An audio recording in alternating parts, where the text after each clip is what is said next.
In an unexpected and decisive move that has sent shockwaves across the globe, the United Arab Emirates has announced a sweeping visa ban, effective immediately.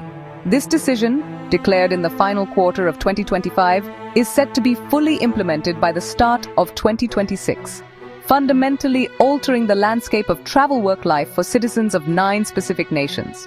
For decades, the UAE has been a symbol of global convergence, a melting pot of cultures. Dubai, Abu Dhabi, a beacon of opportunity for millions. This sudden policy shift represents a departure from the UAE's long-standing open-door posture, raising urgent questions and creating uncertainty for individuals and families. The abruptness has left little room for preparation. Bureaucratic decisions made in high-level meetings have immediate real-world consequences. Pakistan, Afghanistan, Syria, Yemen, Somalia, Libya, Iran, Kenya, Nigeria. Delving deeper into the reasons provided by the UAE government, the official narrative is anchored in 2 main pillars: national security, demographic management. News reports quoting anonymous government sources suggest a growing concern over security vulnerabilities. Conflicts and political instability are often cited, including Syria, Yemen, Afghanistan, Libya. Authorities say they're acting on intelligence, suggesting a heightened risk of individuals with extremist ties attempting to enter the UAE under the guise of seeking work or residency.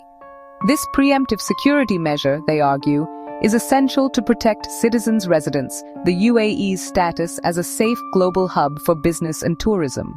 The second justification, demographic management, speaks to a longer-term strategic vision. For years, the UAE has grappled with a demographic imbalance where expatriates vastly outnumber Emirati citizens. The UAE is undergoing an economic transformation, moving away from oil dependency toward a knowledge-based economy. That shift needs a workforce skilled in technology, finance, renewable energy. Some analysts call the ban a blunt filter of the incoming labor pool. The impact of this visa ban is not an abstract policy debate. It is a deeply personal crisis for millions.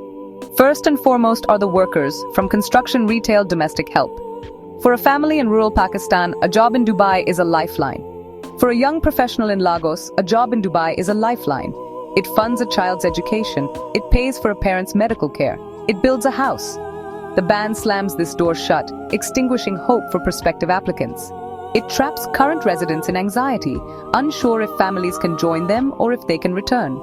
Families are perhaps the most tragically affected. Consider a Syrian engineer in Abu Dhabi sending remittances home. He hoped to bring his wife and children to safety and stability.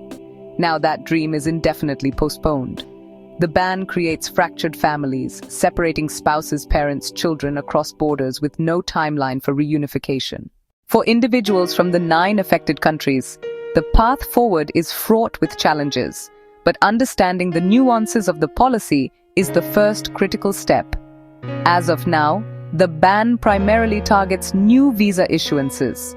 Those who are already legal residents in the UAE are, for the moment, seemingly safe, though they must remain vigilant about their visa renewal processes. However, one of the most significant gray areas revolves around exceptions. News reports have hinted at the possibility of special permits for highly skilled professionals, but the criteria for such exceptions remain undefined. For the vast majority, including laborers, small business owners, and those hoping for family reunion visas, the reality is stark. They must begin looking for alternative destinations. Countries like Saudi Arabia, Qatar, and Oman, which are also undergoing economic diversification, may present new opportunities. Others might look further afield to Canada, Australia, or parts of Europe. The key is to start researching and planning now, rather than waiting in vain for the UAE's policy to be reversed, which seems unlikely in the short term. The golden sands of the Emirates may be out of reach for now, and the only viable path forward is to look towards new horizons, armed with resilience and the difficult but necessary acceptance of this new global reality. Continuation of previous line.